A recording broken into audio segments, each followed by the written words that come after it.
Marcus, I have a question for you for this thumbnail. Because you said, is Trick Williams the new face of WWE? Does that mean WWE might be doing blackface? That's fucked up. That's fucked up to even do that to me. How dare you? I should have went by a new original title. Black people say Smackdown. We're going to call it Friday Night Blackdown at this point now.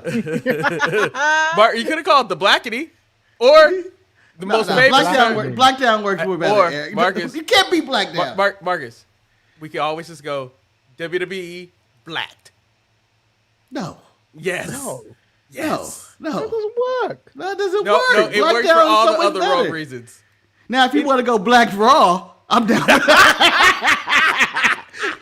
I'm so much better than you with this here. Come on. Yeah, whatever, man. Anyway, you can't beat me. Welcome everybody to the Sharpshooters Wrestling Podcast. I am Eric, and I'm at the bottom right now. I'm Lord Manny Hayes. And just like Mommy, I'm Marcus the Grand Finale, and I'm always on top. Wow, that was a very sexual opening to this show, but whatever. Well, you started it. We're talking about blacks. I know I did, but you know, I didn't bring that up at all. I said Blackdown. I was going into the race area. You went to the sexual area. I had logged. Now we got to go into religion. We touch all corners. No, we're not. I had logged into our Facebook account, and I realized that. Oh, that still exists? Been hacked. I realized that Richard Perez actually sent us a message on January 15th, answering a question that we asked. Who finishes the entire podcast? And he said that he does. And I just want to say thank you, Richard. I'm sorry. I sent you a message. I'm sorry we don't check the Facebook the way. We're really bad at checking all of our channels that we have. We're horrible with social media. Yeah. I mean, I put stories up on the Sharpshooters one, knowing full well that it goes on Marcus's Facebook. Yeah, it annoys me. It annoys me. Cause I get random people who follow me going, that was a funny story you post. I ain't post shit. I can tell you that I don't know the login for Instagram. I don't know the login. If we have a TikTok, I don't know the login. No, we don't have a TikTok anymore. For our X account. Shit, I don't even know I realize I don't do my social media, so why would I do the Sharpshooter social media? All I got is our OnlyFans account, and that's all I got. You have to understand that sometimes when they tag me and they ask me to collaborate, sometimes I've been saying yes more. Sometimes I don't. Depends on what. You son of a bitch! Why did you say no? Fucking ignores it. He just ignores it. I say yes all the time. Whenever I see it. Well, what do you mean you don't say yes? And I appreciate Marcus doing more behind the scenes these days of creating shorts. I appreciate it. I appreciate that too. I have a code of conduct that I read and I just don't know. I get worried sometimes. I get worried. So the one with Maven really took me by surprise because I didn't think that was coming. Hello, Paulo Chino Quera 1265. Paula, yeah, Paula. You said Paulo. I said Paula. You said Apollo like that. I did not say Apollo. You think it's Chino Quera or it's all one word? Hey, man, I can't speak Spanish. I suck at it. My tongue don't work that way. But something else that doesn't work is that WWE has now... brains. There's rumors circulating around that WWE is trying to approach things a little bit differently by making things, quote unquote, unpredictable. Some of those unpredictable things have taken place as the Kianna James situation that we can talk about later on SmackDown, Trick Williams, even Javon, and even the way that they're handling Royce Keys in... Go ahead. Go ahead, Manny. I'll let you go ahead. Manny hand went up. I don't think you can put Trick in that unpredictable category because the man is over. Wherever he goes, wherever even in Saudi, the man was over. Saudi is notorious for booing black people. They love them some Trick. No, but see, Manny, it was one of those things where I was just implying that the unpredictability is using black people because everybody I named was black. But I understand what you're saying. And Marcus, you had your hand going up. You already answered the thing. Okay. I was like, everybody you named was black. Because everybody you named was black. The thing about it that WWE doesn't realize segregation is over. WWE doesn't realize their product is very stale. Like, they do the same thing in every year. It's like Kianna winning doesn't make, because we all saw that coming. We all saw the deceit that was planted between Alexa and Charlotte. Like, Like Charlotte wasn't with it. It's like one of those things. Like I don't know about that. I don't know. I didn't know about that. I was shocked. you were. They planted the seed that Charlotte was possibly going to win the way she had that standoff with Jade before when she was coming to the ring. They did well with that. I was shocked. Even Shantae said she wanted some of that. She was like, "Oh, those are two imposing figures that she need to see." But I wanted. But I was going back to that. I was. Oh, you know what? We can say that for the show. We have SmackDown. We have our moments. But yeah, Marcus, you know what I mean for the SmackDown show. Let me ask you this question though, Marcus, because I think one of the things that I think has been very unpredictable is the way that they've been handling Royce Keys. He debuted at the Royal Rumble, and yet he hasn't showed up on the show, but he's doing podcasts, and they have shorts of him. What is going on with them? Do you like the approach that they're taking with him? No.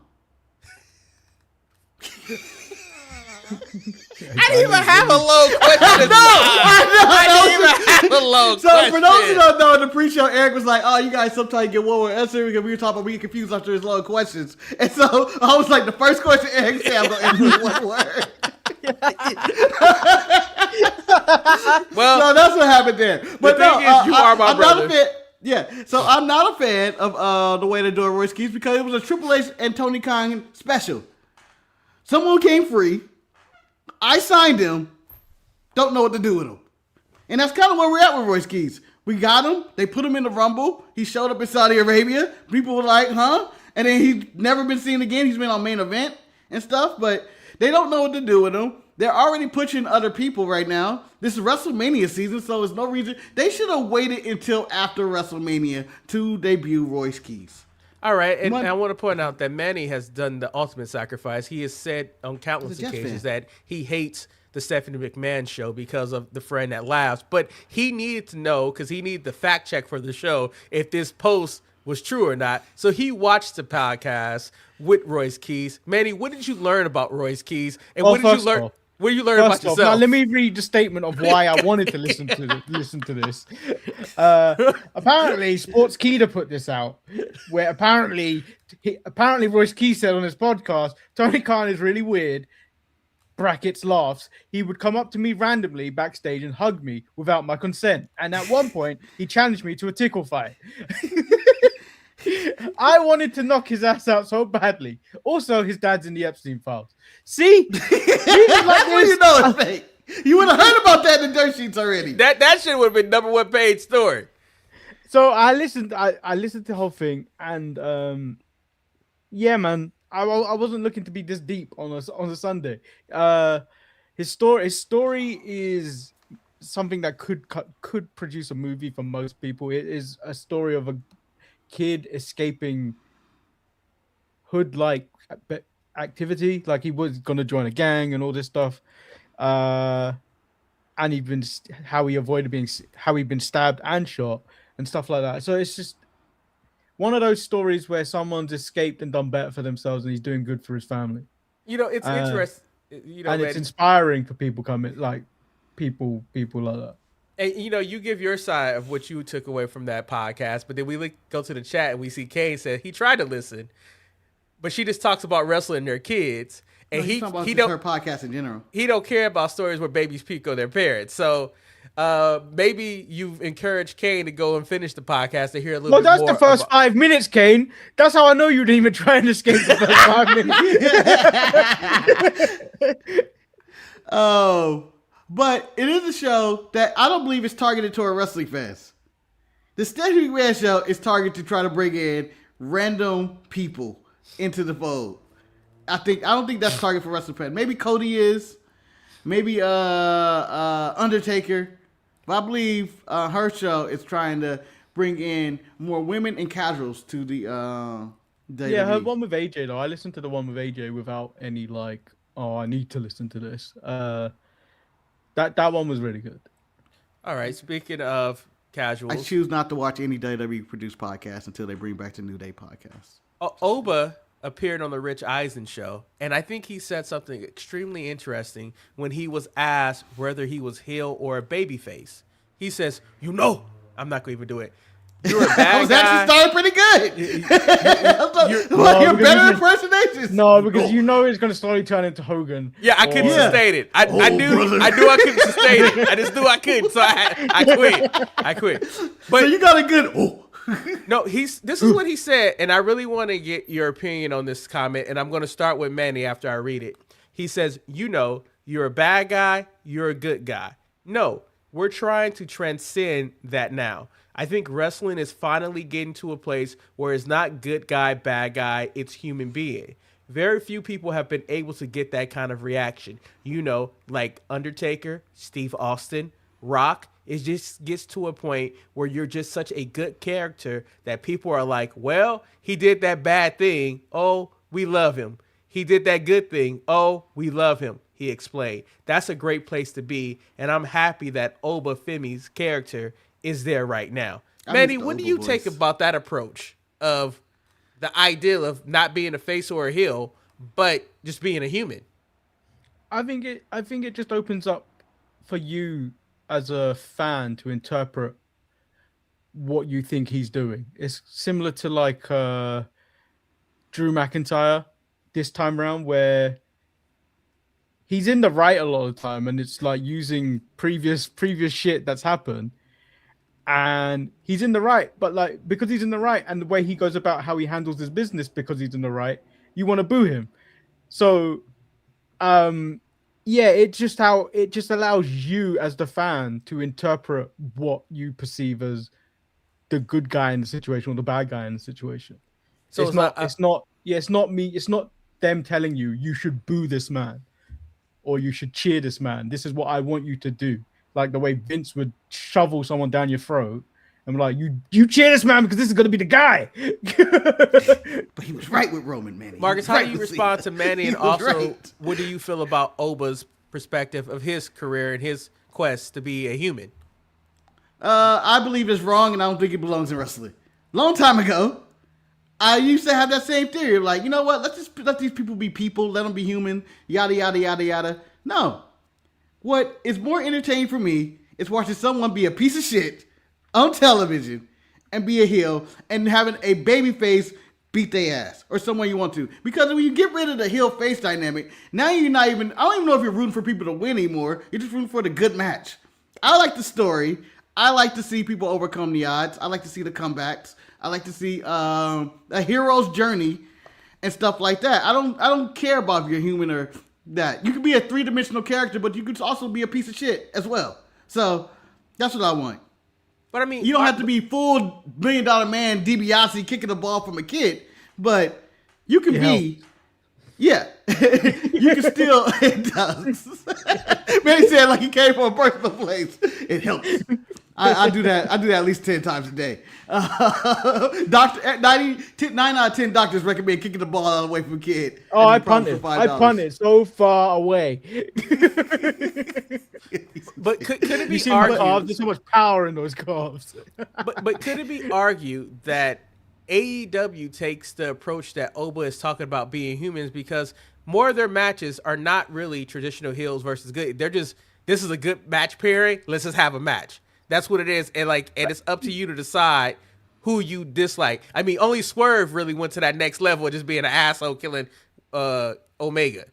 No, but AEW likes to portray themselves as a real sport. So like when you watch UFC, there's no good guy or bad guy. So yeah, sometimes you watch that show, you be like, oh, what is it, Kobe Covington? You be like, oh, he a bad guy. Or Nate Diaz, kind of a heel, but also a champion babyface.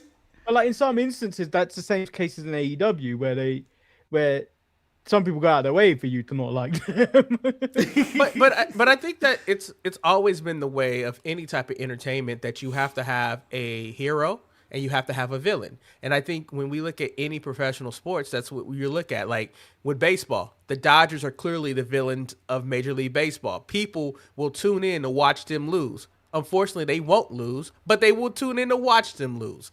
Too bad. You know, I've recently been doing that with Arsenal. They currently won today 4-1, which makes me very angry in my heart. Exactly. Hold on. Shout out to LAFC for sending Messi to go talk to the refs after the game because they got their ass whooped. I don't know. There's a video of him going to the ref's locker room after the game because he was really upset about their getting their ass whooped. And then Marcus, shout out to the United States for beating Canada in hockey. I just want to give you just a little tidbit of, because we're going to talk about my trip on the bus afterwards. But Marcus, nothing worse than, I had to deal with the decision of either going on the tour I committed to with my wife or going to see Messi at, the game. Marcus, why did the tour take me by the stadium as I watched all these people walk into the stadium? And I'm just like, what the hell? And the only thing I had is a dude who was walking in with his beer cooler. The handle broke and all the beer wasted on the ground. I was like, damn, that sucks. I'm kind of disappointed I didn't go. But I me too. too. Go to. I had a birthday I had to go to, so I did that instead. Speaking of disappointing, Britt Baker appeared on TikTok and did an interview with Adam. Oh, we done with Heroes and Villains? Yeah, I think so. Oh, villains draw money. I feel like they do. Villains draw. Everybody likes a good villain. And Britt Baker is one of the biggest villains, but she's not on there. So she gave an update on her status. She said, "I just love that the fans are still talking about me. Keep the chatter up. I love it. Just stay tuned. I will not say that I'm retired. No." And then you find out also that she had to limit her dental practice because wrestling fans, were causing her death threats because he was such a bad guy, a bad woman. Marcus, what's wrong with people? I believe she's lying. Okay. I believe she's lying. The AEW sickos don't care about her being a bad person. You know the how AEW angry sickos you love typed. her. You know how angry you typed? You've made yourself so off-centered. You can return.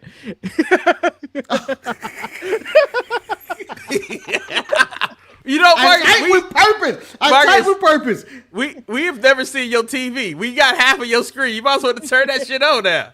I mean, there you go. There you go. Let me go back to my point. Okay. The AEW sickos love their AEW wrestlers. I don't believe they send her a single death threat.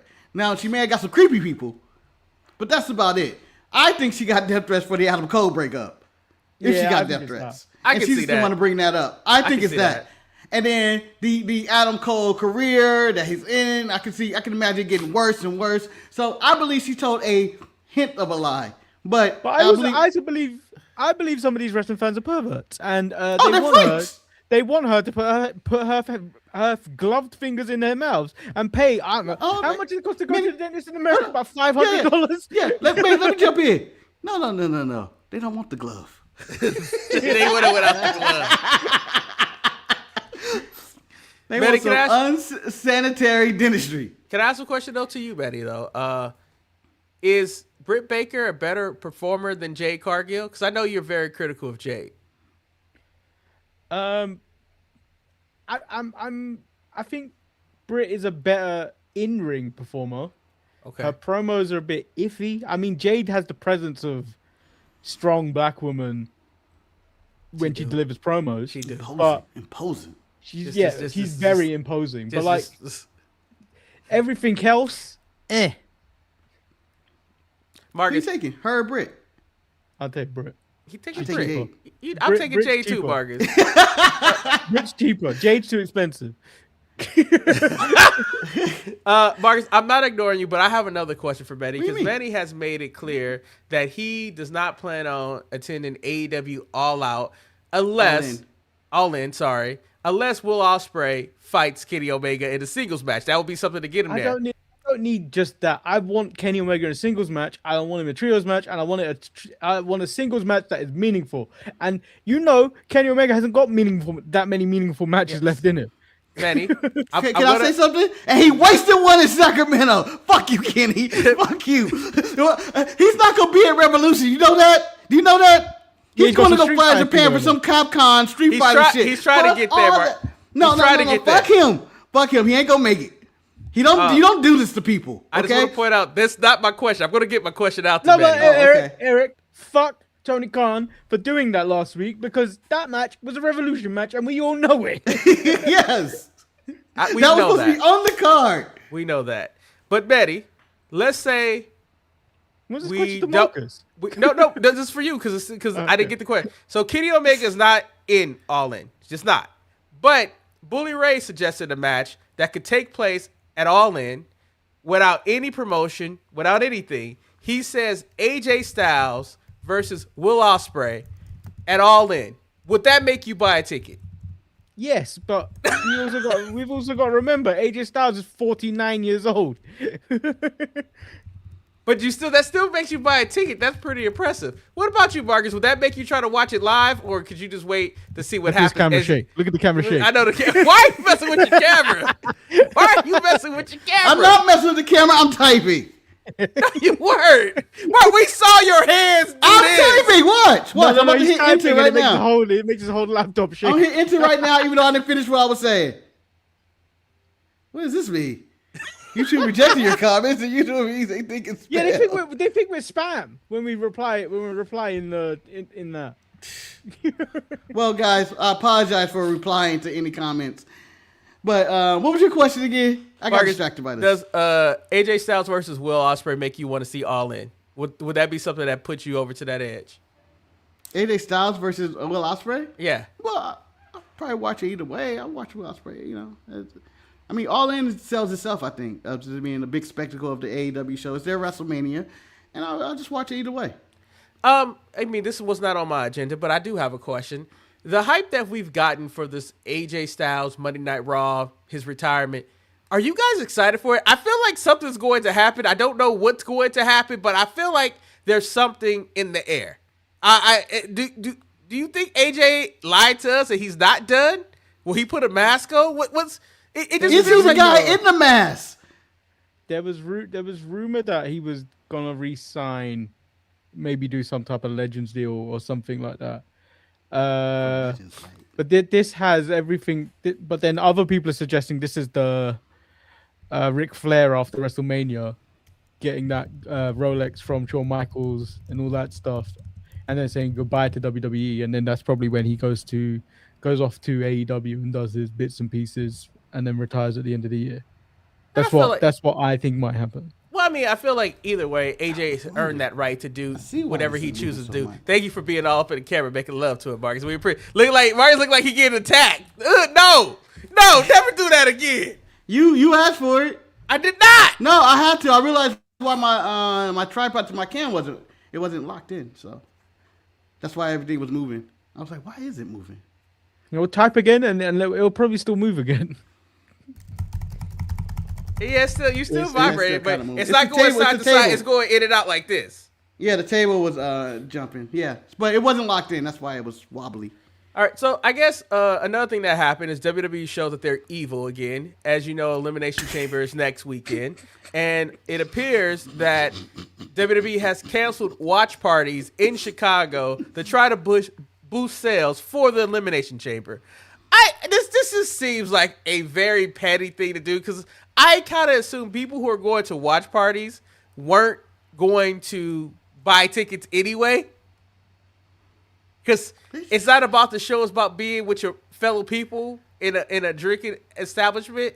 Mark, you seem like you're just perplexed by this. I think it's the stupidest. I don't understand it whatsoever. Why are they trying to get every single dollar from everybody? This is some nickel and dime. I'm going to do some bullshit. This is just going to promote more people to steal the show and do it anyway. You ain't stopping shit. Because I will steal the fuck out of this show. They are just losing fanfare. They are losing a public image for no reason of being a company of the people. They're a piece of shit. But I never get it though, because especially like when they refer to certain NFL games as blackout games as well. They're basically doing this with the pay-per-view, right? They just want people to turn up. Yeah. But like when they do that with the NFL, the tickets are more at least affordable that you could do to attend the game. Not really. NFL tickets are crazy. No, they're out of mind. But honestly, they're cheaper than WWE right now. NFL tickets are cheaper than it. Like I remember going where I sat for the last two Jets games. They were like $100 each, and that's a really good view. That's not bad. That's really good. Yeah, NFL's that's not that New bad. York as well. Well, New Jersey, but but Matt Hardy also started talking. He gave an opinion on the Stream Live, talking about WrestleMania sales, and I think he brought up a very good point of why it's such a tough sell to sell tickets for WrestleMania this year. He says Vegas was so good last year, and they did record numbers, and they bid to come back. But it's tough to get into the market 2 years back to back. Those tickets are pricey. We're still not economically sound since the pandemic. It's been a roller coaster ride for everybody. It's hard to justify spending that much money on tickets for entertainment. But they're confident. I guess they could do it for another year straight. And I guess when it's all said and done, by the time we get WrestleMania 42, we'll see if they were right or not. For most, it's, well, we went last year and it was pretty expensive and kind of set me back a little bit. I don't know if I could go this year. Maybe I'll just watch. I mean, I think that's where Marcus and I are in this situation. It's like that. And for Marcus more because he bought the tickets. Like, shit, that shit was expensive. I had a good time, but I'm not trying to do that again. Yeah, it was a hell of expensive. They gave them a busted-ass show with Travis Scott and John Cena and Cody as the main event. They gave you no reason to come back.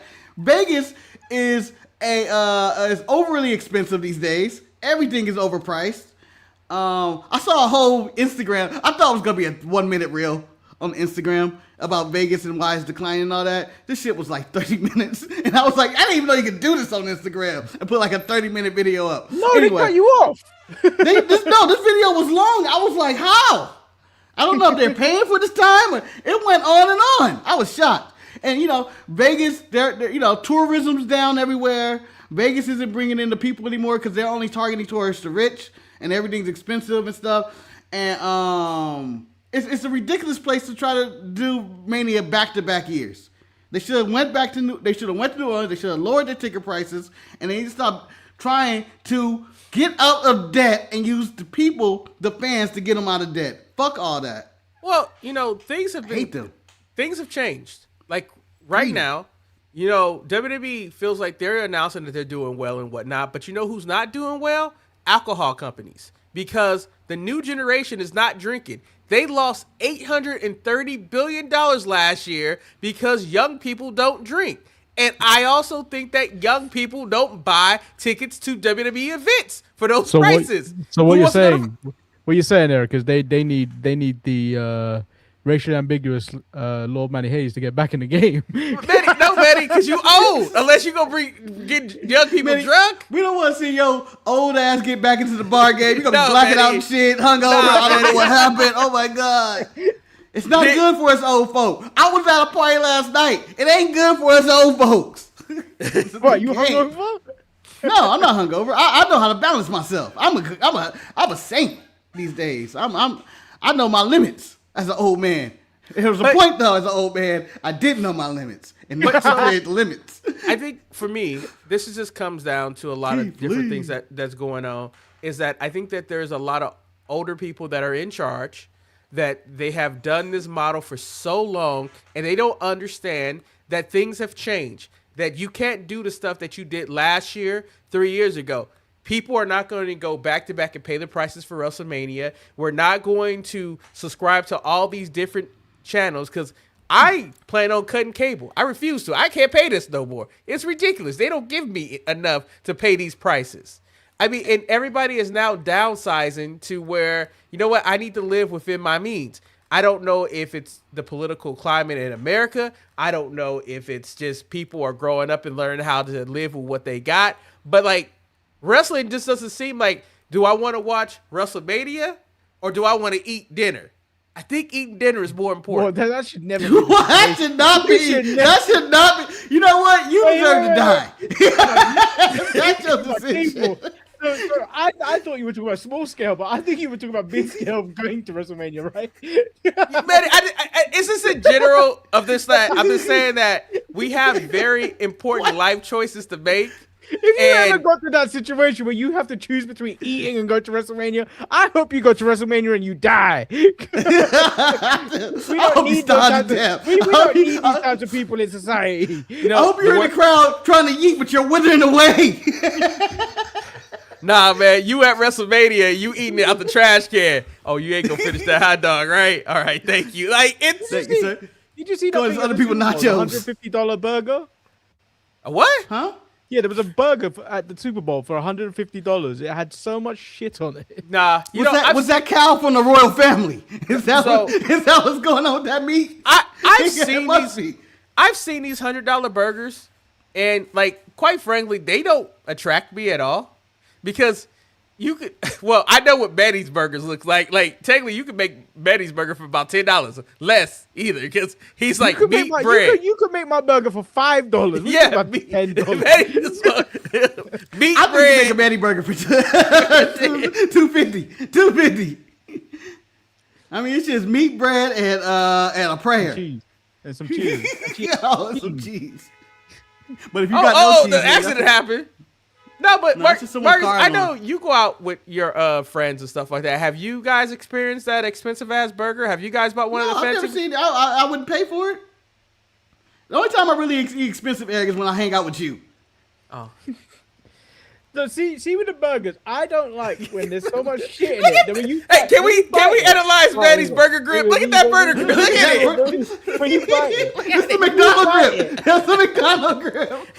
He had a Big Mac, but then he was able to condense it down to a cheeseburger. The Big Mac's right here. When you bite it, I don't want all the bread to be sliding around and everything. I don't want to get messy. That's the worst thing. I don't want to get messy. I want to remain clean when I eat this burger. I don't understand. I hate it so much when my bottom bun disappeared before the top bun, or you bite a burger and then your hand is touching meat. It's like, what happened to my bun? How does this even happen? This is why I don't like many things in my burger. You guys are just sloppy and messy eaters, okay? Eric, take your time. Manny, I don't know what you doing with your burger, and you having the Royal Rumble, and then you throwing lettuce and tomato over the top rope of that burger. I don't know what the fuck you doing. No, Manny. All I'm saying, take your time, eat your burger. If it doesn't get all over the place, it doesn't belong in your face. A wise man told me that, and I think his name was Carl's Jr. Manny eats a burger like my coworker Eddie, who just like he get a burger, he looks at it, opens it up, toss everything to the side, and it's just breaded meat. And I'm like, why you just didn't tell him to do it that way? He's like, no, I asked for one plain. Yeah, but he said that reason why he doesn't do it because he says that when people get modifications, they tend to mess up on orders, and he didn't want them to mess up on his order. I was like, I don't think removing tomato and lettuce would mess up on your order, but I digress. I want a plain burger with a salad on the side. I don't want salad. Ugh. You don't make friends with salad. You don't make friends don't call with the salad. You don't make friends with salad. Salad gets a bad rap. Salad's good. Salads are good. You get a good salad, man. I still want some real food after it, but you get a good salad. J.K. Smush, you don't know. He is. Who's Eddie? That's the coworker who throw his shit to the the side. You talk about okay. So Marcus, I turn to you. Wait, if you like your burgers plain, if you like your burgers plain, removing that stuff leaves residue. I don't want that residue left in that burger. Guys, remember post show? Ask me about the residue story. Just ask me about that. I will make sure I tell you this. Life is a burger, man. You need all the ingredients to make it a good burger. So Marcus, Manny's like, nah. So as we explore this new format of how we're trying to do the show, Mark, I asked you this format. This is the same format with a longer news segment. I'm talking about covering Smackdown, though, Marcus. What was one thing that stood out to you the most on Smackdown? First of all, we only restructured the show because we wanted to do it quicker on Thursday because of the late show for Manny, and still failed. Because we started talking about other shit, but I thought the other shit was good. It's a good show. What stood out for me on Smackdown? Black people. Could you elaborate more? Marcus? I mean, Marcus, there were black people in the crowd. Could you? Are you also including Aleister Black in your argument here? Yeah, I am. Because, the blacks on top could have been the title. It could have been Aleister Black. It just sit there. We got the surprise win of Kianna James. The maybe surprise win of Trick win. We all thought Priest was going to be in that slot, I believe, last week. Let's just praise Black Baby Jesus that it was not Priest. Just praise it. I thought you were going to call someone Black Monroe for a second. I was like, what are you talking about? And shout out to Priest for taking that pin too. I appreciate him doing that. I mean, doing the job. Well, we got the certified black man Randy Orton to lose to Aleister Black. I'm just saying, it was a good week. You got Jay talking her shit to Charlotte, which I thought was the best part. She came out there, she did her entrance, and then Jay went back up to the face. Bitch, you ain't gonna just ignore me. So Marcus, I put her up here when she did that. And then later on in the show, she started to worry about bum-ass people again. And then More she went black down people. here again. More black people showed up, man. More black people showed up. You have to understand something right here. You have to understand, like, this is a downfall of black people. Yes, she was dealing with Charlotte. But sometimes the people in the peanut gallery, you got to let them know. And when Michin and B-Fab showed up, she's like, who are you? You didn't have to go over there. You did. Yes, you did. You did have to go over there because she took did. them out. She thought they were done. She took them out. No, because she's in the winner's circle now. She's in the winner's circle. Nah, man. You stay in the winner's circle. You do Marcus, not look at anyone in the bum circle. Marcus, being our blackness, Marcus, we walking over there, right? You gotta walk over there. You gotta walk over. You gotta give a head nod or something. Yeah. You gotta not see other black people in the room. I'm the champion now. I don't do charity But work. Manny, you also realize B-Fab and Michin was still talking like they hadn't had their ass beat. They still talk about they was in control and shit. They gotta know. I saw this differently. I know what they showed on television, but I'm sure they edited this out in post. Michin showed up, or Mia Yim. I don't know what her actual name is anymore at this point. Michin, Marcus. She showed up with the kendo stick. That was like showing up with what they call in the streets a blicky. And it was at this point. And it seemed like Jay was at gunpoint dealing with them at this moment. Because she kept like threatening to hit her. But that's what stood out to me. It's all the black people on this show. All right, Manny, I go to you. It was a blackening of SmackDown. Marcus said the blacks. What about you that really stood out to you on SmackDown? Was it something that just really caught your attention? There weren't really that many men in this show. On this show, it was mostly women's matches. You're right. Shit. I can say for myself, I'm still staying in the vein of the blackening. I thought one of the best segments that took place on SmackDown was a subtle segment. It was with Raheem and Sami Zayn. I enjoyed that segment of Cody putting Sami in his place, but then on top of that, it was like it was planting the seeds that maybe Sami might go dirty. It was. I thought it was a very well executed segment. Marcus, what did you think about Cody and Sami having their interaction? Again, this is another black person segment with Raheem in there. No, this is what stood out to me. I enjoyed the segment. I enjoyed the back and forth. I enjoyed Sami blaming him. And then Trick comes out there, insults Sami. And then Sami goes run to Cody. We gotta team up, man. We can't have that motherfucker take over. No, basically, I'm sorry. We can't have Trick be out here. But that was what I took from that segment. And I thought it was a really good segment. And it opened the door up to this is possibly either Sami or Cody's WrestleMania match now that I've been wrong about Sami entering that chamber and going to main event. No, so Marcus, I thought you were about to be proven right. I thought when Sami was running up to Cody that he was about to say, Cody, you know what? You know you won under some unforeseen circumstances. How about we run it back next Friday, you versus me, the winner gets to go to Elimination Chamber. When he didn't do that, I was very shocked. I'm going to say, you shouldn't have been shocked. Because that was creative and that was good storytelling. This is the Triple K era where that shit don't happen. Now, Marcus, excuse me. I'm about to turn to the Asian delegation. Manny. What's going on over there? There was another segment that took place that I love personally. It was between Shinsuke and Tama Tonga. He told him to leave the branches in the forest. I don't know. The best part about this was the setup. Yes. Solo was talking to him, and he's like, "Hold on, I need to finish packing." And then Solo continues to talk to him, like, I need you. And then Shinsuke just came out of the shadows. I don't think Shinsuke's real the way he came out. I don't think Shinsuke's a real person. I think he's just a being, but he just appeared. And then was he just in the locker room? Yeah, was he just in the locker room in the corner going, look at these fools talk about this lantern. This holds all the power. I can see Shinsuke going, all the power. Let me go talk to Tama. You want to hang around this shit? It was a really good segment. I thought it was a really, really good segment. Go ahead. No, go ahead. I was going to say shout out to Ryan Ward. I was going to say, I don't think SmackDown competed at all with wrestling. like the matches were like but their backstage segments was firing on me. Marcus, let me ask a question: are you giving a strike to Carmelo Hayes for letting Ilya grab him by the back of the neck like that? I don't know how I feel about that. Nobody touching me like that. Ain't nobody You touching can't grab me like that. You act like you my daddy. What the hell? You gonna win it. You gonna do it. You ain't gotta tell me why I'm him. I'm him, man. Carmelo did not win that night. This is why I started to not like Ilya. Because Ilya does the most on TV. He does too Put much. your hands on me. I also did enjoy the dubbing of the Irresistible Forces. I don't know why they say it that way, but Lash Legend and Nia Jax are by far my favorite. Forces. Whatever. They're my favorite tandem together, and they need to be the champion.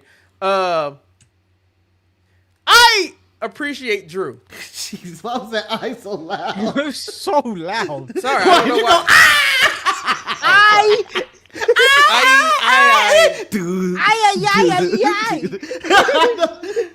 And I think I'm not the only person who appreciates Drew, because I felt the fans were cheering him as well. Drew showing up on his day off of work might be one of the most gay. I'm so sick of this man. That's like me calling out sick and then coming to work. It's like, yeah, I'm here, but I'm not doing what y'all expect me to do because I want to do other shit. Like, it's a very weird thing. Go ahead, Marcus. I would like to nominate Drew McIntyre to steal someone else's trademark gimmick and say he's Mr. No Days Off, because this man has worked when he was suspended. He's been worked when he told not to show up. He's been he told to work when he's decided to actually show up to work. This man is Mr. No Days Off at this point. Shout out to Darren Young. That was Darren Young. That was Darren Young. Fred Rozier now. Who? But how much do you think that box cost? Going by WWE prices, $10,000. Well, Manny, it's not worth nothing because now you got Johnny Gargano spit on top of it. Should I tell you the box? The box suite. Oh. The suite, okay. not the box. Not the box. If you want to talk about the box, we can talk about the box. That's a strike. Let's talk about the box. Go ahead. So it told me in this segment, all the goofballs and all the people that's gonna be on the chopping block after WrestleMania were hanging around this box. It tells me one thing about that box. Ain't shit in that box, man. It's a comedy cougar. This is a comedy act going on. It's rumors it could be Danhausen now. I don't want that shit. I don't need him putting spells on people every now and then. It was fine. It had its course. It's over. Just I don't need it anymore. Also a strike to Oba.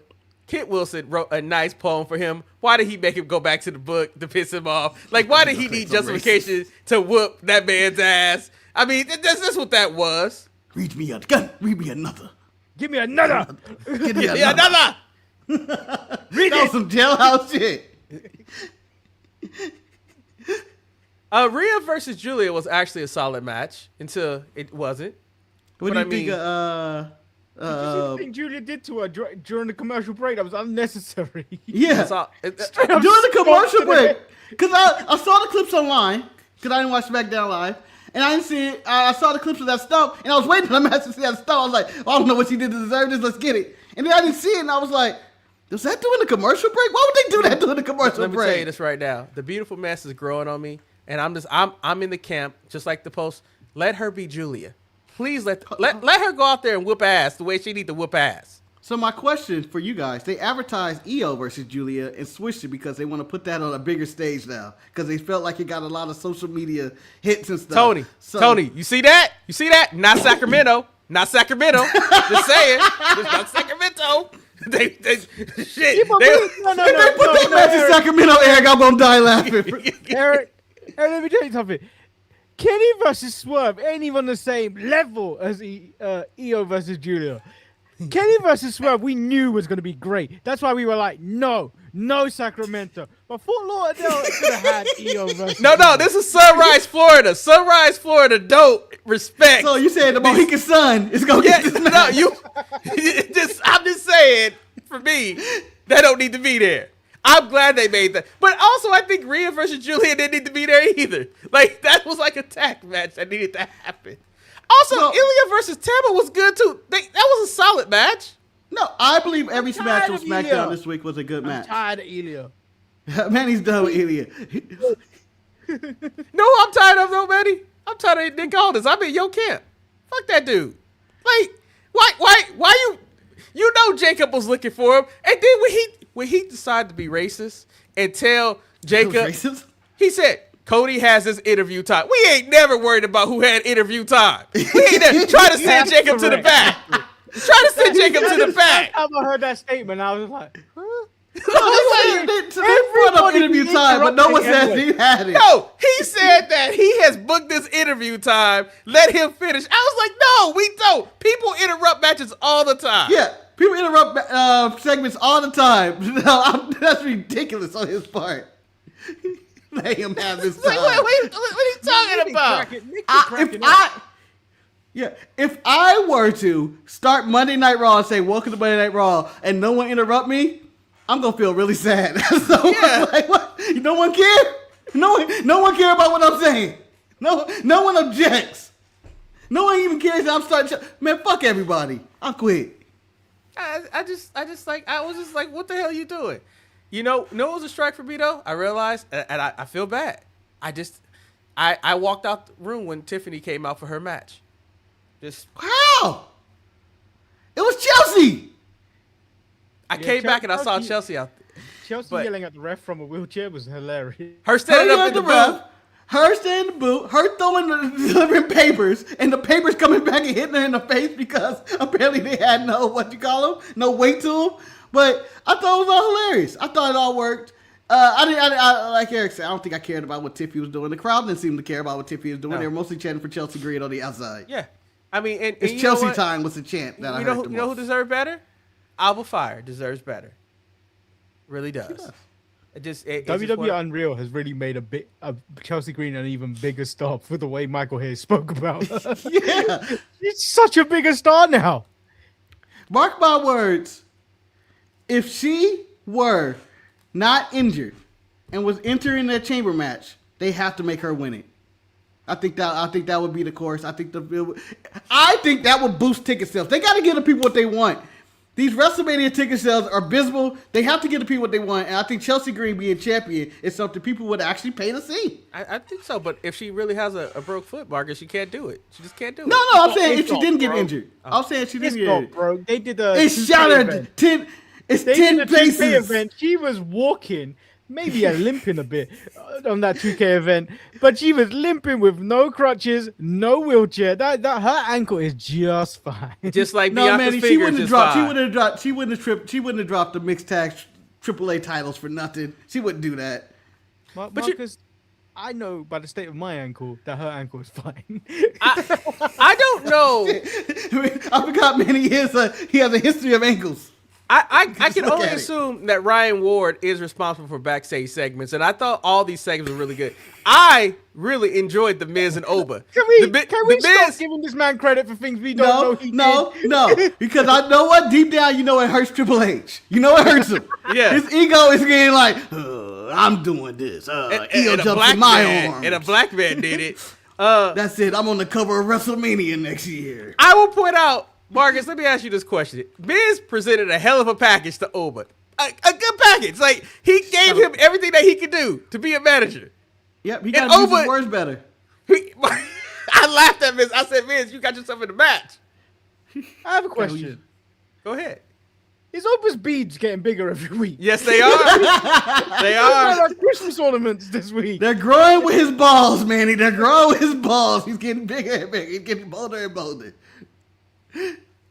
But Miz should just be a manager. I don't know why we can't find one wrestler for him to manage. Why can't he manage your boy Josh Briggs, Eric? He's ain't my boy. I don't like that dude no more. But I think we said that last week. You know who his boy is. He's on AEW. Who, the Beast Mortos? I can't remember. No, that's Oh, your boy. Clark Connors. Clark Clark Connors, Connors. I'm so sorry. I was frustrated because I thought the backstage segment with Charlotte and Alexa was fine, but I'm just tired of them Julia as a screaming just banshee. Like stop making her a raging maniac. Eric, hold on. That's every Japanese I know. wrestler in WWE history. Not Nakamura, Marcus. He's whispering and giving metaphors now. He's whispering and giving metaphors. He's so smoking. But let me just also point out, with the rumors of the WWE signing of Evil, Hiramu. I can't say his name ever. And then, They're room to don't think they hire did. Hiromu Takahashi? yes, I don't think they have. There's I room. think they're linked with him, but I don't know if they signed with him. And then Elijah Connor's brother, David Finley. Marcus, do you think they're trying to give Nakamura a faction?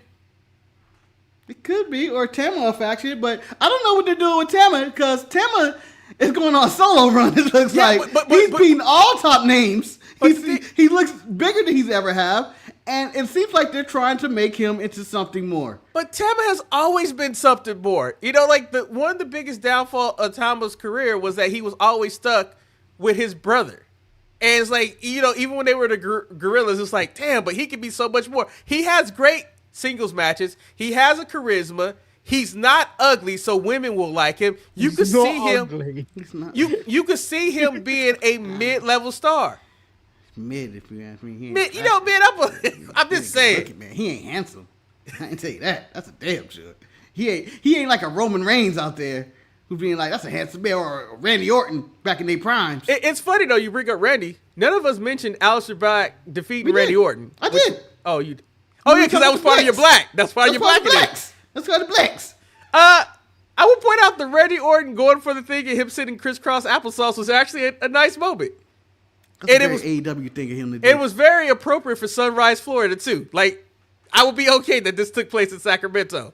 Is that gonna be the new measure stick? That's the new measure stick. Should this match have taken place in Sacramento? You know that's a good thing. Should this match be in Sacramento or not in Sacramento? Can we have the Sacramento match of the week? And what will be the Sacramento match of the week? And it can't be Kenny and Swerve, because it has to be a match that deserves to be in Sacramento. Maybe Clark Connors. No, I think honestly, the Sacramento match of the week. I agree. Darby coming out. That's all gonna happen in Sacramento. It did happen in Sacramento, and it should have been in Sacramento. Well, you know what? You're right, because I was thinking of it the wrong way. Was that was with Orange Cassidy, right? Yeah. Yeah, that took place where it should have took place at. That's the Sacramento match of the week. Yeah, that was what they should have got. And let's not forget, Ishii got a win this week. Ishii got a win in Florida. He also got that's when you know shit's fucked up. Yeah. That's when you know shit's fucked up. If Ishii's winning in your city. I don't think I've ever seen him win. I've seen him win, but a lot of the time it was by accident. Yeah. Or he barely gets through. I'm going to tell you guys now. Are we done with Smackdown? I just want to ask the question. Do you think will this help Aleister move on to be better, or is it just Randy doing Damian Priest? I mean, I guess we should have who job better, Damian Priest or Randy? What was that sentence? I didn't make It was any a bad sense one. what you said. It's a bad one. It was not coherent. You want him doing Damian Priest. What the happened there? What happened in that statement? You know what? It's like he was reading a paragraph and he fell asleep mid-paragraph and then continued the sentence. That's what that sentence felt like. What it was is that I had a mid-thought, and that thought overtook my mind. Shout out to NordVPN for granting me access to the birthday renewal for 2 years for $55. That's a great free gift. sponsorships. No free sponsorships. That was They gotta great pay deal. for that. They gotta pay for that. Thank you. Oh no! You know what? Powerade was just called the hydration drink for the longest time. Wait. No, fuck all these spam people who email us talking about they want to partner with us, because I actually responded to one just to see. Did I ever get a response? No. Fuck you. Now I gotta check the email. Yeah. Now we've been hacked because Eric done clicked the links. No, I didn't click a link. I just hit They're reply. fishing at us, Eric. They're fishing. I know better than to click a link. Eric, old man strategy. Eric, It was playing Skillshare. bingo. He done won $1 million. It was Skillshare. Eric, why are you replying with such like niceness? Because man, Read his reply on air, Manny. What did he say? Here we go. First of all, it came from Skillshare. Hi, the Sharpshooters. I'm Jesse from Make Brand. Make bread. We are currently managing the creator acquisition campaign for Skillshare, and after reviewing your recent content, we identified your channel as high potential fit. Eric's replied, "Hi Jesse, thank you for reaching out and for considering our channel for the Skillshare campaign. We appreciate you taking the time to review our content. We are open to exploring sponsorship opportunities." Fuck you, Eric. Who speaks like this? Especially when they align with creativity, learning, and personal growth. But we would like to throw We would like to know what makes you believe Skillshare will appeal to our audience. Also, before sharing rates, I'd love to learn a bit more about the scope. So he's got done bullet points: expected posting timeline, usage rights, organic or paid amplification, whitelisting or exclusivity requirements, deliverables beyond the 60 to 90-second integration, if any. Looking forward to hearing more. Best the Sharpshooters. Not even Manny? Eric from the Sharpshooters. Hold on, Manny. I, for the record, don't believe Eric wrote that. That was ChatGPT. What do you mean? That is 100% ChatGPT. You don't talk like that. You don't have it. You don't have. I've never. I heard you say do any of have a those- level of I've never heard professionalism. you say any of those words or be that professional in the history in your 70 years of existing in this world. I do not ever heard you put those words together like that. You put things together like your Damian Priest, Aleister Black comment. I can be professional Subway when I need to be sandwiches and professional. Popeye chicken, Damian Priest. I can be professional. I can be professional when I can be need to be professional. That And wasn't yes, ChatGPT? I may have used ChatGPT to enhance what I was thinking about, but clearly it didn't work because he never responded because it's fraudulent. Because he knew you weren't real. Y'all both weren't real. So AI Which one conversation I between replied two to? people. That I didn't use ChatGPT. Well, Manny, you have a better education than I do. I was No. Remember, it was like you need to work with this guy, and I was like, who the fuck is this Oh guy? yes, they always Manny. Actually, I think your response has encouraged him to continue to email us about working with other people to interview. We always like, hello, we need you to interview this guy. Who is this man? Oh yeah, this was it. Eve Bailey Media. I wanted to reach out one last time about Ben Davis as a guest for your show. I replied to Mint Eve. Hi Eve, no disrespect. Who is Ben Davis? You should have sent the Snoop Dogg gift of who right away. This seems like it could have been a segment for the show. Sharpshooters re-spam. Well, Marcus, we have to wait for you to respond to an email. We gotta wait for you to pick yours. I don't respond to your Hey. text. What do you mean I don't respond to email? I may have had a British education. That does not necessarily mean anything. Because I still speak like an idiot. Yeah, but I think you write better than you speak, though. I think most people write better than they speak. Because Because you're thinking. yeah, when I write stuff, I actually review it and I scratch shit out a lot. That's the downfall of it. No, yeah. I first write it how I would say it, and then I correct it in a way that like white people will understand. You take all the melanin out of it. You know, Well, I always brought to grammar and spell check. I just want with me everybody to before know I that finish we it. are in the bonus time because we have actually completed the actual show within an hour. No, we have not. There is a Black History Oh, Month, there is Black History. I always forget about Marcus. topic that we need to cover. Marcus, the floor is yours. I want to talk about AAA first. Okay, go ahead. watch AAA Marcus, and not when talk I about give it. you the floor, you're allowed to cut up on the floor whichever way you want to cut it. If you want to do a spin, if you want to step in the name of love, if you want to throw some Versace on the floor, you can do what you want to do. Get down on the floor, Marcus. Get down First of all, I'd on like to it. thank Ryan Ward in creating the down greatest on Black it. History Month in WWE history. Fuck you, baby. Not Triple H, but Ryan Ward, y'all. Ryan Ward. Two, What you AAA mean, fuck happened. me? What have I done? I don't know. I just wanted to say it. You said fuck Maven. You agreed. I'm an agreeable person. What can I say? I want to talk about some wrestlers on AAA. Number one, the Dr. Wagner had a squash match, and he fought the devil. He fought the literal devil. And it was 1 minute. And I was like, man, what happened to the devil? He out of shape, and he got his ass whooped in less than 2 minutes. The devil is washed. 2, my new favorite AAA wrestler, Pismo El Negro. Okay. He's just in all black. And he's Pismo Negro.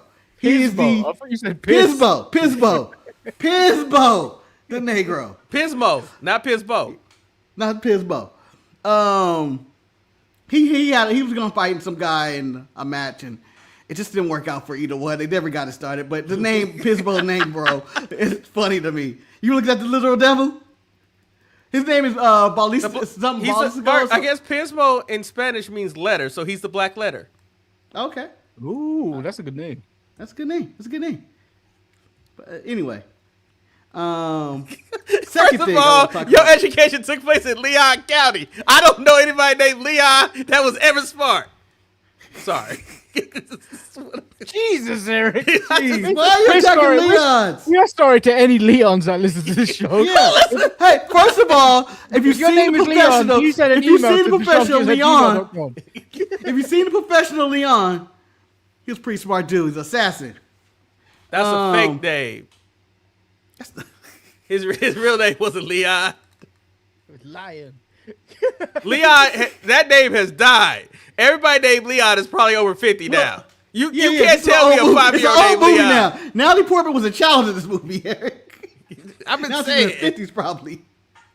What was I talking about? You was talking about Pismo El Negro. And then let me tell you something. To me, I don't think it ever fails in wrestling.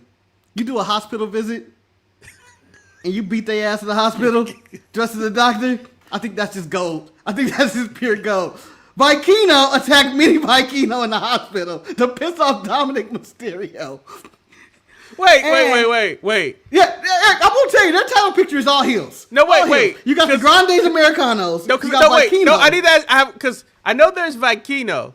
Is Vinny Vikino the young-looking boy that we saw wrestle that one time? Yeah, that we saw die. Okay. Almost killed him. Because in AAA, when you say mini, sometimes it could be a smaller person. So I didn't know if there was a mini Vikino.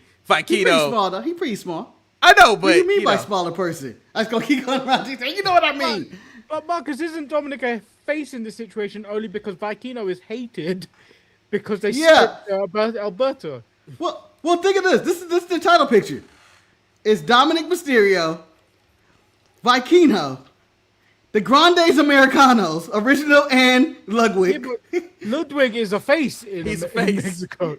Yeah, and it's so confusing. You watch that show and you don't know who to cheer for. Isn't Dr. Wagner a face too? Yeah.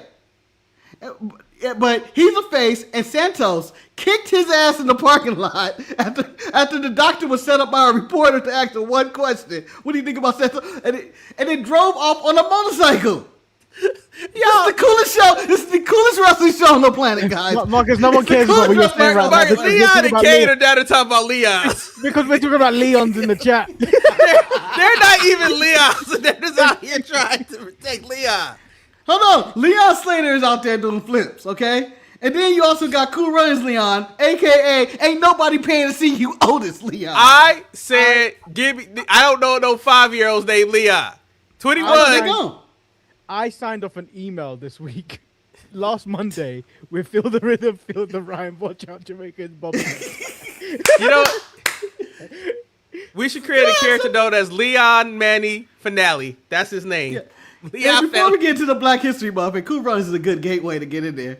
How come bobsled is not a bigger sport? I'm watching that shit, and I'm so entertained by that. It's dangerous. Why is it not? So every sport's kind of dangerous. Not curling. Do you know what? Bobsledding is cool, but the skeleton shit is way more cooler because they're going down like on the. They're like on a little sled. They're a little sled.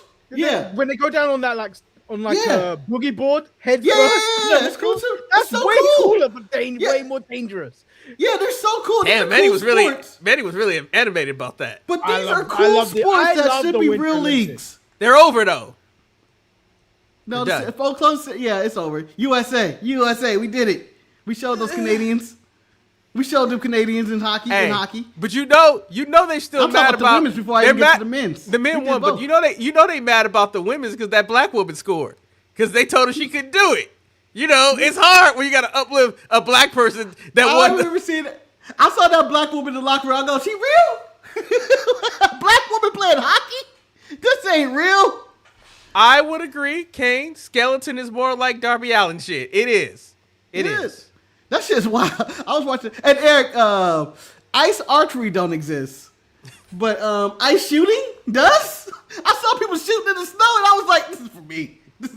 Why aren't some of these sports year round? I would watch this shit religiously over basketball and football and even baseball. I just feel like for me, I really like the ski jump.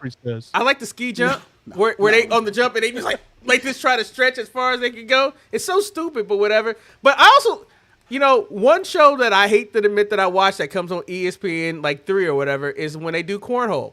I enjoy watching cornhole. These people are really good at it, and I'd be like, shit, because you see them, they get it and they tap it like it's like 3. Toss the bag into a hole. Yeah. Thing I don't like sports where I could. I don't like doing sports. You're not gonna be Manny. You can do Manny, but you won't be great. Manny, I don't need to be great. Manny, you won't even hit the fucking board. You gotta make money. Manny, you won't hit the board. You don't understand the consistency of hitting that fucking board that they can do it. I played cornhole. I don't care about cornhole. Curling is better than that. Curling is man. Here we go. So, Mark, are you a sweeper or are you the shooter? Are you a sweeper? I want to shoot. I want to always have that look on my face. I'm just serious. And then I want to yell shit. Curl! Nigga, I said curl! God damn it! Nigga, I say. If he ever yelled at me during curling, he'd be in a Walls of Jericho on the ice. No, Manny. Manny work on it'd just be a fight. It'd just be a score. Manny. I hit you with me and broom. Curly. Fuck you. I hit you So with clearly, me and you, we're sweepers. Mars gonna yell something too. We just gonna throw our brooms down and say, "Fuck you, do it yourself."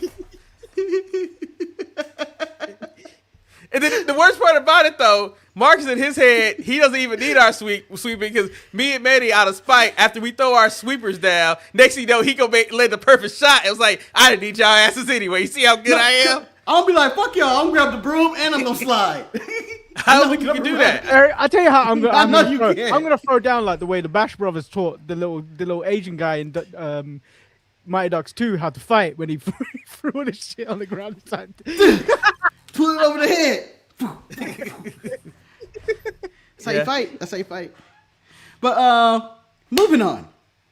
Ladies and gentlemen, it's Black History Month, and it's the greatest Black History Month in WWE history, and maybe in all of wrestling history. I mean, Swerve killed Omega, Trick's going to the chamber, Kianna James came out of nowhere and overshadowed Julia in spots, and Jade is talking shit to white women on TV.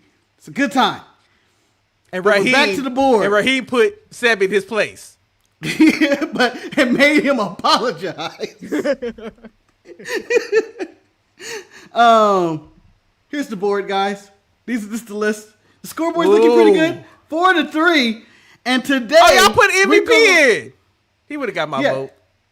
And today we're adding Ron the Truth Killings, aka R-Truth.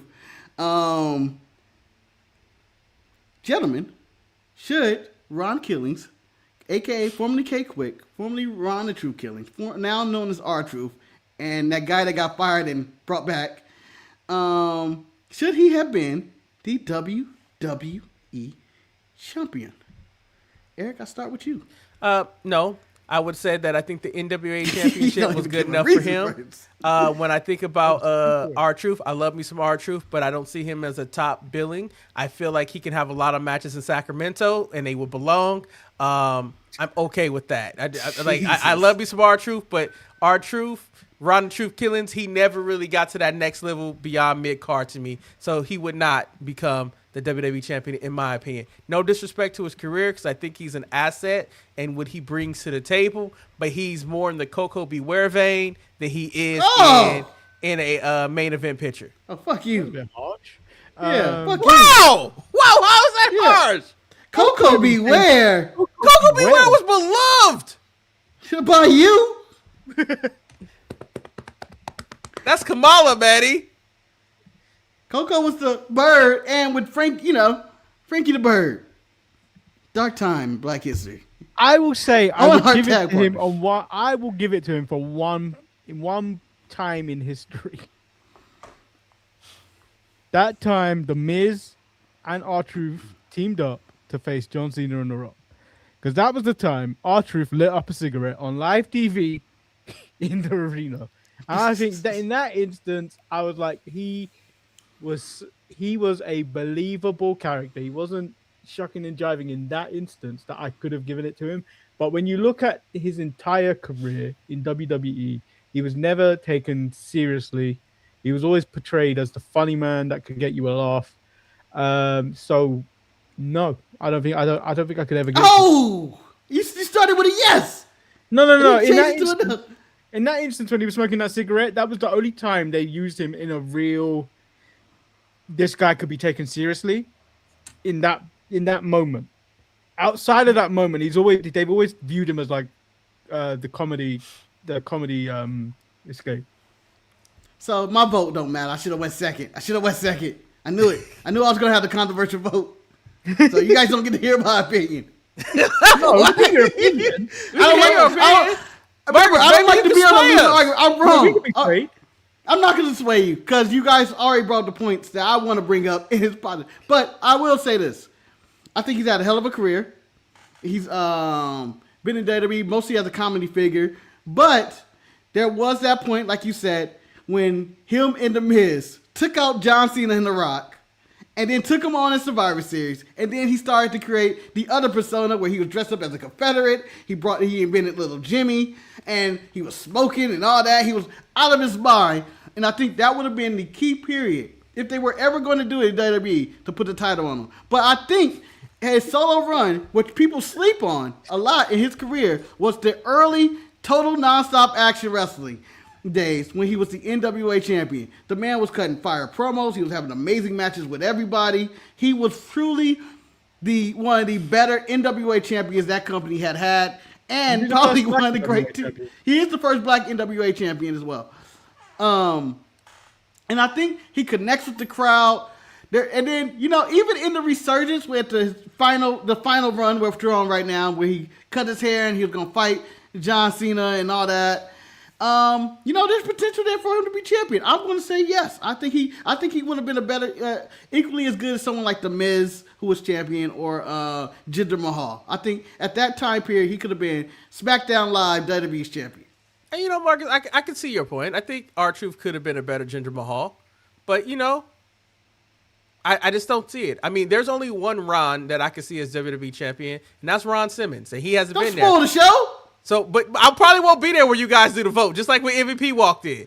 So, it does end this week. Yeah, true. So I was just wanting to point out that if Ron Simmons is on the list, my vote is yay. I'm taking him off the list. Well, the end of the list was going to be a joke, but I decided not to do that. Was it going to be Pittsburgh Del Denver? It's going to be Hakeem, the Supreme Dancing Machine. No,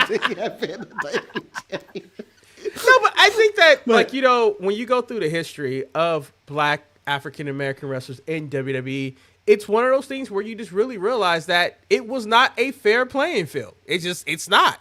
Like, it's one of those things that you have to be an extraordinary talent to even be considered to have that belt put on you, and they just don't view a lot of people like that. And it's disappointing. It doesn't feel the same way as it is for women, because I think the women have had better opportunity. Oh my God. Bianca. What happened, Marcus? No. I remember my original point from earlier about something else. Go ahead. Make your point. We're here. We're going to finish your thought. No, I'm done now because I want to hear your point. Well, this goes back to the thumbnail, which is the question ahead. we never answered. I'll go on to that after this then. Yeah. So Yeah. Wrap this segment up then if you think it's done. But yeah. Well, I don't personally think R-Truth. You've made a better point than you did with Keith Lee last week. You did, Marcus. You did. You should. You know what? No, I'm not doing that. That's patronizing. But but that's what I do. But you knew already he wasn't going to be in. But if we had I make these as we're talking. But if we had if we look at the list of the no's, comparing all the no's, I think that the truth would get in over the no's. Like if we had the bonus, so over Bad News Brown, Keith Lee, and Xavier Woods. Fair point. Well, Fair point. I believe Ron Killings is the guy over them. No, as well. because I think Ron Killings is on the surface area of being in or not, and I think the person that was most likely to be in or not was Shelton. So I ask you the question: Shelton or R-Truth? Oh, Betty. For me or Eric? Oh, both for you. I go Ron Killings. I think he has more personality. Betty. He's not a better wrestler, but Marcus, you might as well get to switching the X's, Marcus. Oh, that criteria, Marcus. R-Truth going in. I will take Shelton out to put R-Truth in. So based on that, I think Shelton becomes an X, and we give our truth to Tick. I think that's fair. I think that's fair. I think Shelton is great. That I think Shelton is great as just to get your numbers right. But he has no It's personality. not getting your numbers right. I think that one is a bigger cause of debate than anything, because you said no to Shelton. I said yes. I think Eric eventually said no to Shelton. It was always a no for Shelton. Yeah, so Shelton technically should be an X anyway. Because he didn't. Yeah, because first of all, Well, his name was X in. I just want to point out that I'm still shocked about that. Manny said yes and Marcus said no. That's not what I expected at all. Can I ask a question? Somehow that Manny convinced me with the oh no, oops. So Manny convinced me with his yes that he didn't really do anything. Oh wow, he was on his own. Kane is going Xavier over Truth. Oh, Xavier is a great wrestler when he's allowed to be a great wrestler, but he's always been stuck as a tag wrestler. He's not. They don't take him seriously in singles. Eric. So I know we're in Black History Month, and I'm just curious for St. Patrick's Month. Are we gonna do the white people who should have been WWE champion? Eric, No! St. Patrick's They've Month, all been St. Patrick's champions! Day, and it's 17th of March. There is no month of celebrating Irish people. Have they all been champion? Who needs to be champion? Maybe white man. LA Knight hasn't been it. He wouldn't call it the LA Knight month. Irish. No, I'm just talking about it's just white. You trying to make the white man month? White supremacy month is back for Eric? Isn't that every other month? That's every other day. The KKK month. Yeah, I think that feels right. That feels right. Yeah, that feels more right to me. Well, the list has changed, guys. Hey, who would win the 8-man tag? What the fuck? Why am I catching this straight? Who would win the 8-man tag though? Of the ins and outs. Well, we gotta wait till we complete our Survivor Series teams at the bottom of that. I don't think they got more to go. I think the ins destroy them. Damn, Keith Lee and Mark Henry might be a hell of a match. That top team's kicking ass, man. That top team's you got Shelton Benjamin, an elite athlete, kick someone's ass. Mark Henry is probably the only power of the team at the bottom. But you got Keith Lee taking him out, and Booker and Bad News Brown got that. No, I think Booker's on the bottom team, Marcus. Booker's on the bottom team. Because Booker be on the bottom team. No, it's the Czechs versus the X's. Versus the Reds. Yes. I thought you were talking about the top versus the bottom. No. Okay. It's the Czechs versus the X's. I think that'd be a hell of a match, though. I think the X's still win. I don't know. It's a hell of a match, though. It's a hell of a match. I think Bad News Brown, Keith Lee. That's a 4-on-3 match because Keith Lee ain't making it because he can't move. The worst part about it, Manny. I think Bad News Brown is the worst wrestler in that whole list.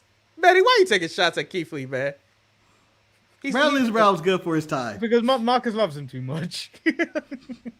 I think he's a missed opportunity everywhere. So Kane wants to know, what are the arguments for putting Truth in? The arguments is that I think that he had sustainability. I think he had charisma. I think he had great in-ring ability. I think WWE did not value him, and I think that his value was really showed when he went to TNA and became the first NWA champion. I think that Vince never saw him more beyond K-Quick. And I think that if given the proper situation, I think that he would be a far superior champion because I think he could carry the belt, unlike Shelton, who would have to have a mouthpiece. He would just walk around with the title. I mean, quite frankly, we see what Shelton has done in AEW where, yeah, he has great matches, but after that, it's just like, eh? That's my arguments. My argument is that the Road Dogg is actually running the show, and he made us do that. So, shout out to Brian James for yelling at us and recognizing our truth. I only work for Ryan Ward, Marcus, in Black History Month. Not Brian James, only Ryan Ward. And let's not forget, guys, he hasn't even started yet. Because he's a better young brother. Anyway, if you hear me. So let's go back to the thumbnail question where the show probably should have began or answered at some point on the Smackdown show. Trick Williams, the new face of WWE? I think they should go that route. I think at this point, you put him in the chamber, he win the chamber, he goes to WrestleMania. Black people can save that WWE from failing with his low ticket sales. Him and Chelsea Green. This is the one time I need AEW and WWE to work together because I feel like Trick and Thekla should be in the same room together wearing their white jackets. That's what I need to see. Well, Lash does it. Why can't Lash? Lash already was. No, because Lash is great, Yeah, but like, does it? Yeah, Marcus, let's be Julia real. does it. We watched the video of Thekla as she talked about her title. She talked the same amount of shit that Trick talks. Like those two together would just be. They just like it's one of those things where it's like, yeah, Lemon Pepper Steppers and Thekla who was doing the most annoying thing by tapping her damn title with her nails. That was annoying, but I understood she's a bad guy. You know, more of that AEW, more of that. ASMR, Eric. We saw. No, that's different though. It's not the same what it would sound like she was doing. Damn, Don't my get nose out away is for fat. free, Manny. Can't get out away for free. Yeah, so gentlemen, you know, I'm gonna put it out there in existence. Did you ever answer the question? Yeah. About R-Truth? Why I picked him over? No, about Trick. Oh, is he the new face? Should he be the new face? Or is he the new face? He gets the biggest reaction on SmackDown. He looks like they kind of are pushing him in this main event scene. He's going to the chamber. I think him winning, and I don't think him and Drew McIntyre is the perfect matchup, but it is something to get behind. To think about it, and this is very, very harsh when I say what I have to say. Oh boy, racism. Trick is not there yet. Because I think if you take away his song, I don't think he stands out anymore. What do you mean? What's his promos? I think it's just that it's one of those things where the song enhances him a lot more. It's kind of like the whole Booker T effect. I just don't know. And it's hard to separate that. I don't think it's a Booker T effect. I think it's the LA Knight effect. Yes. So everything packaged before they go into the ring is good stuff. People are behind it, everything. Trick needs maybe another year or so of in-ring work, more reps on the main roster, then I would say he's it. He can't fight Ray Phoenix every week. So you want to cool him off? No, I don't want to call him off. Because he's going to cool off in the next year if you think if you go that route. No. I just think putting him in the main event scene is similar to what's happened to Jordan Grace. Is now she's back at the bottom, and you're going to have to rebuild them again. With all due respect to Jordan Grace, who was on the show, we didn't bring her up. She's in some type of match or something next week. No, she needed to talk to somebody, but she got interrupted by somebody. It didn't matter. By Candice LeRae. Oh, and she's going to kill her or something. Yeah. We don't need Candice LeRae and Jordan Grace. We don't need that. Anyway. I'll take it. Why not? Fuck it. Anyway. It's a 3-hour show. Jordan Grace can't cut no promo like Trick. And you don't need great wrestling ability. John Cena, Hulk Hogan, all these people made a career in WWE without any wrestling ability at all. Yeah, but Marcus, Trick is all right. Trick is all right.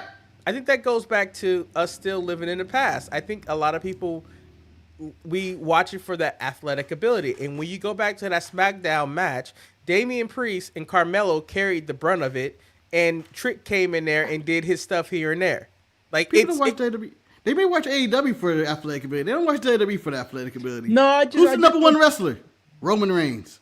Yeah, I just feel Trick still needs a bit more reps before you can really hand him the ball.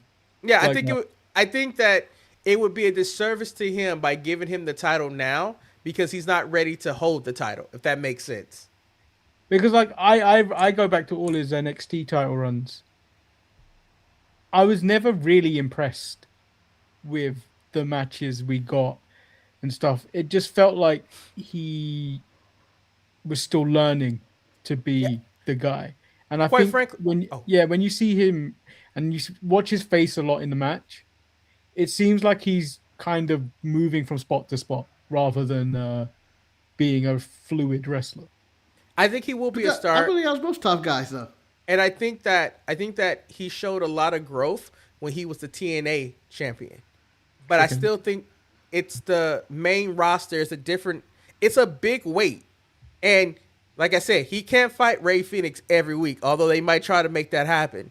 And if he got the title, what can he do to keep keep us still interested that he got the title. It's just that his character is very one-dimensional, and you really need to flesh it out a little bit more, just for him to be. It's very similar to early Roman Reigns, like where Vince was trying to give Roman the title when Roman wasn't ready for the title. He's already ahead of Roman. And No, early I Roman think Reigns, he's ahead of him on the microphone and in ring. I think he's ahead of him. I think his character is very much similar to Mello, but dialed up about. Oh yeah. And growed up too, a little bit taller. Yeah, so I feel like there's not much difference between him and Mello. Melo sold the hell out of that boot though. He did. So I'm here to be proved wrong. I'm also disappointed that Trick A slapped nobody else like he did Ray Phoenix. I'm still He pissed. slapped Melo this week. Did I He miss it? slapped Melo and said, "Stay out of grown people business." I saw that, but Slapped him. it wasn't the same build up that he did for Ray Phoenix, where it's like it was where he slapped Ray Phoenix. It was like playing a video game where you unlocked a move that you didn't know you had, and then he slapped him. But everybody's slapping around Ray Phoenix these days. No, but it's like I know I slapped Ray Phoenix Kane the other week in the supermarket. no. You know what? Ray Phoenix needs to have that He was conversation. buying Nick Aldis. grapes. Ray Phoenix needs to have that conversation Penta had with. Kane says Why you know Oba. love Ray?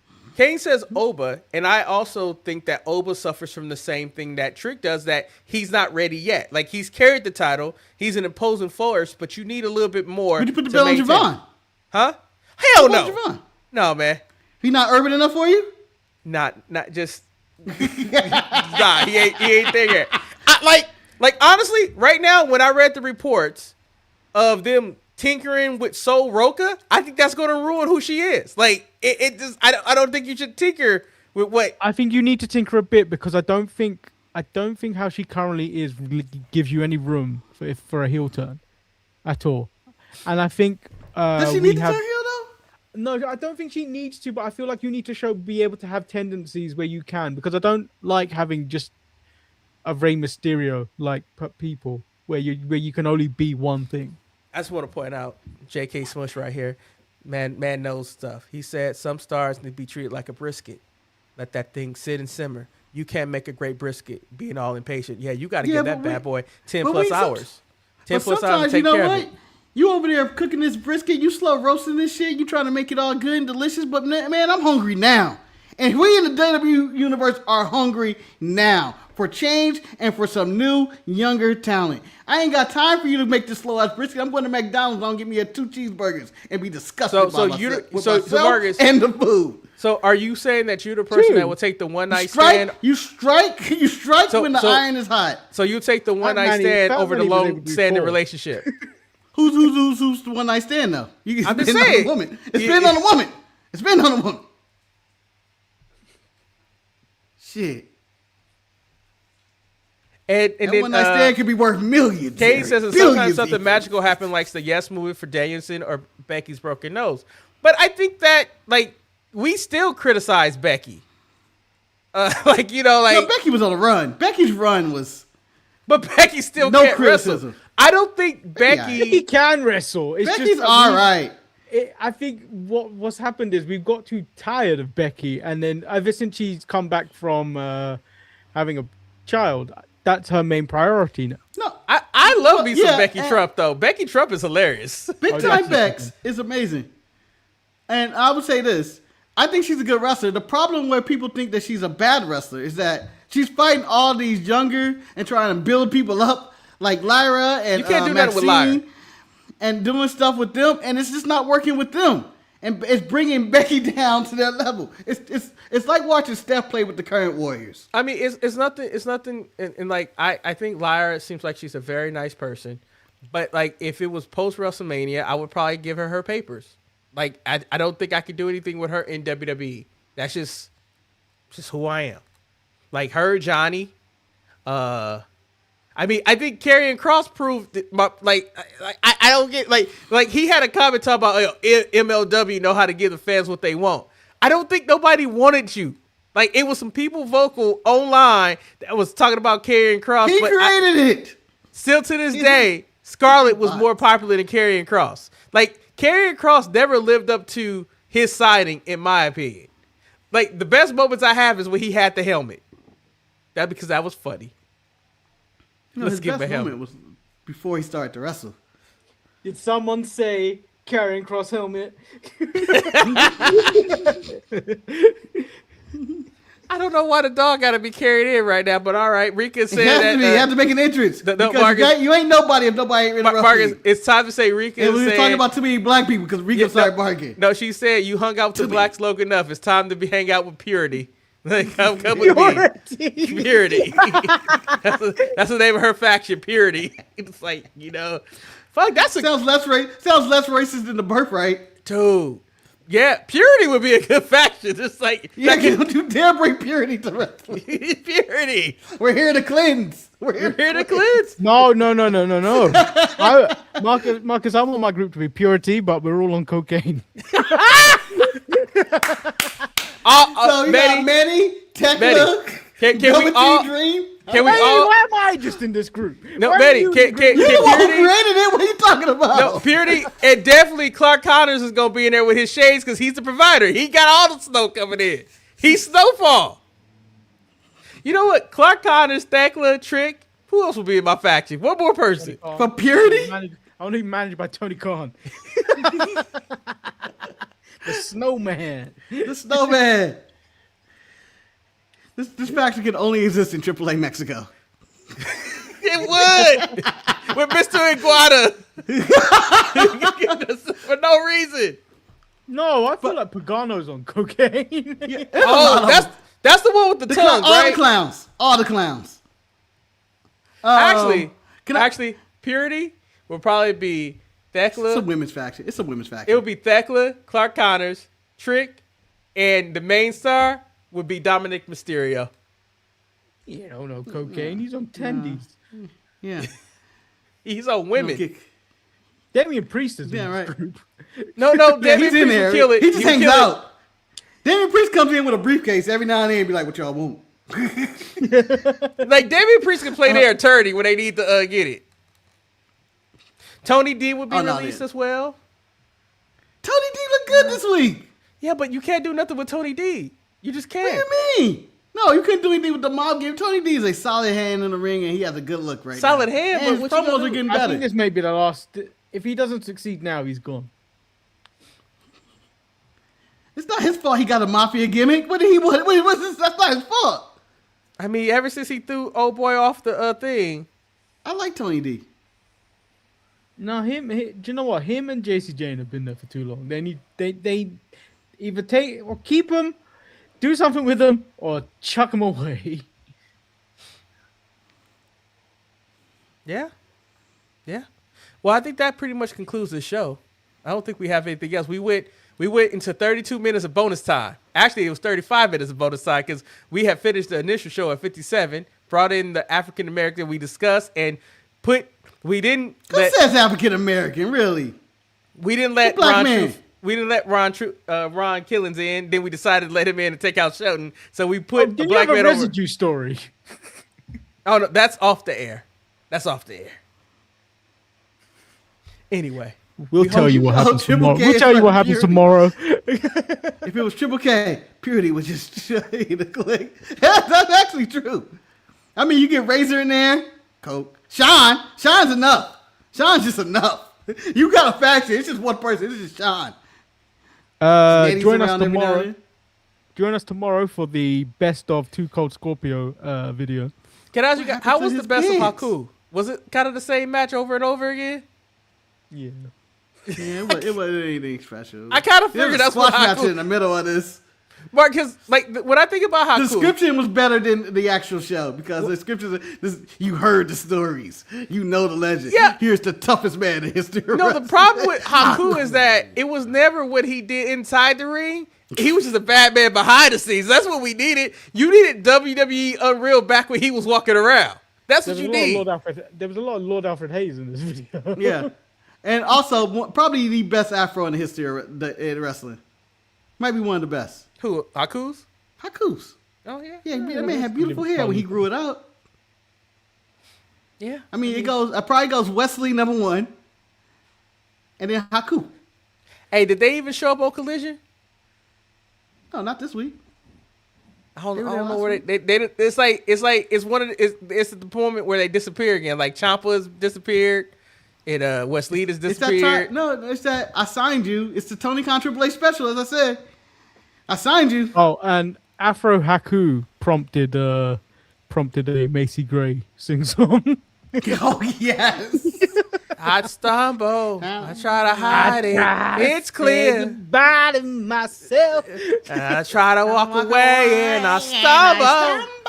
I try to say it, but it's clear.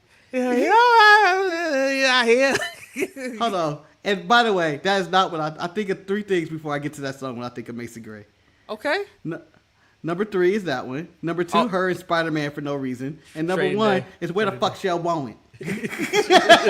Yeah, I should have known it was Trader Day. This motherfucker standing for me. Blast him, moves. Blast him. I almost choked on myself.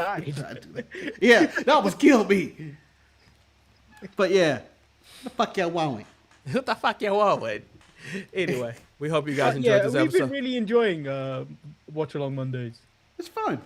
Until his schedule changed and it gets screwed over again. Then we just go back to a normal show content. I'm sick of Marcus's schedule, by the way. If I saw it, I'd drop an elbow on it. Manny, we need to fly you over so we can walk into Marcus' job and kick the door like, we singing his fucking schedule. This is where he's going to work. And the next thing you know what? He's fired. Well, hold on. We took care of that for you. You guys may criticize the schedule change right now and all the problems with it, but our numbers are up ever since the schedule changed. The numbers are up. The channel's back alive. The channel's back alive. Marcus, it's the road to WrestleMania. It's the road to WrestleMania. I don't mean shit. No one care about WrestleMania. Who going to that? Marcus, if they give you the right place, your ass is gonna be there. I don't know, man. I don't know if they you don't know how I know Marcus. He's not. No, he said he's not. I'm not going. So if he does purchase it, the fine this year will be the price of the ticket. No, so Manny, I think his exact words is that he's not paying for it. But if I go and said, "Hey, I'm buying these tickets," like in the repay his favor, I don't like seeing good money go to waste. Why would I do? Why would I not? Why would I? You see, money go to that's waste? a commitment. Go to waste? If you gonna buy the tickets, shit. If a motherfucker's gonna give you something for free, why aren't you taking it? That's why I went last year. But you still never sent Manny that shirt. Yeah, I still haven't received that shirt. It's in the mail, Manny. I don't know how you guys do the mail over there. It's in the mail and it should be there. You never gave me the address. I know. I even told you could give me the shirt and I'll ship it off to Betty. No, you didn't. And I don't, Marcus. I don't live in Manny at London, Londonville, London Station. No, Manny. 227 Baker Street, Manny. Come on, we know this. Betty, he will fill right out next the thing. to the Peaky Blinders. Come on, Manny. He will fill out the envelope. Be like, Manny, you all know Manny with Rika, London. Get him this package. That's what it would say. I added bro. Oh, wait. And then he would draw a picture of you on there that would look like a caveman picture. Like, get this package to this guy. And if it all else, I'll send it to the Big Penny. Both of us. I can't believe you ain't sent. Mark, after all the time you spent you haven't given me the address. This is on you. How's it, Marcus? You do a show with Manny. You can ask him for the address. Manny hasn't given me the. It's on everybody.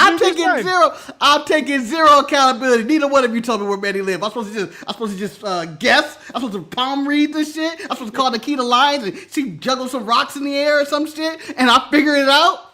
Damn, I thought we was gonna have an episode. You never get an episode without Big Cat Keita. I thought we was. The big media. What she call by? Media something? Multimedia Keita. Big Cat Multimedia or something like that. Yeah, but you ain't fooling her with your mystics. That woman be talking some nonsense. She almost gets me when I watch Evolve. I'm this close just to see random clips of her. And her team. She's the final piece. Oh, period? Trick, Thekla, Clark Connors, and Keita. That's it. I want Keita to break up the Trick relationship. Trick is the last. Mark, cause you know Trick. Cause that's some messy shit. Marcus, Keita is his bottom bitch. You know it is. And Clark is Thekla's bottom bitch. We got it. JLG, let's not start, okay? Because there are multiple strikes we can give to you, but we're just not talking about them. Marcus do like the Clippers. He loves the Clippers. Sorry about that loss, though, Marcus. What loss? Anyway, we hope you guys enjoyed. What loss? I don't remember a loss. USA won in hockey both times for men and women, and we won LAFC. And I don't remember any losses this week. We don't take L's this week. Well, Marcus might be the new face. Mark, why you gotta have a black man? You see, that's how they keep us apart. A black man kicking down another black man. Well, it's because that person with the sign put up that sign said, "Whoop that trick." Huh? They do get struck for wearing masks. Yeah, I know. They both decided to be the White Ranger. They both decided to be the White Ranger this week. Although Carmelo looks more like the little sword. Huh? Saba? You just called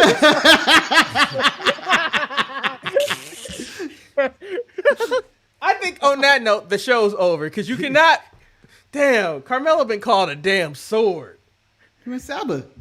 That's all I talked. That's a sidekick of a sidekick. I didn't like the talking sword though. If we're talking, I want the Green Ranger's dagger. Yeah. I was going to ask that question: the flute or the sword? The flute. I'm taking the flute because I'm gonna call my fucking kaiju.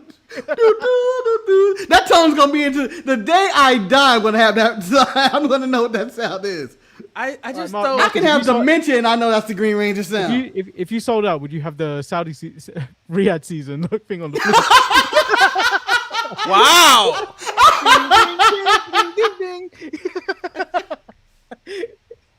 I've been sitting here to and myself. the answer to that, absolutely yes.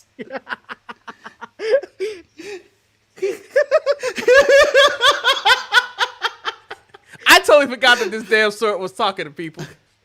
Marcus, please find the sound thing. I'm gonna end the sword. That's the dumbest thing ever happened. Why do I want my sword to talk? Let's say if I had a gun, do I want my gun to talk? Kill these niggas. What?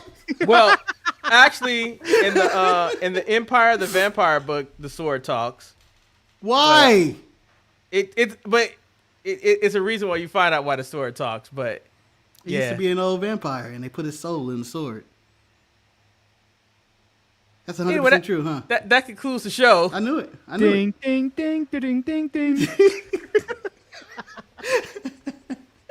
Brought to you by Cracker Anger. That's when Trick wins that WWE title. We need to find a sound thing just so we can have it on the soundboard. I know. Play thank you. Anyway, we hope you guys enjoyed the show. If a sword talks to you, go seek help.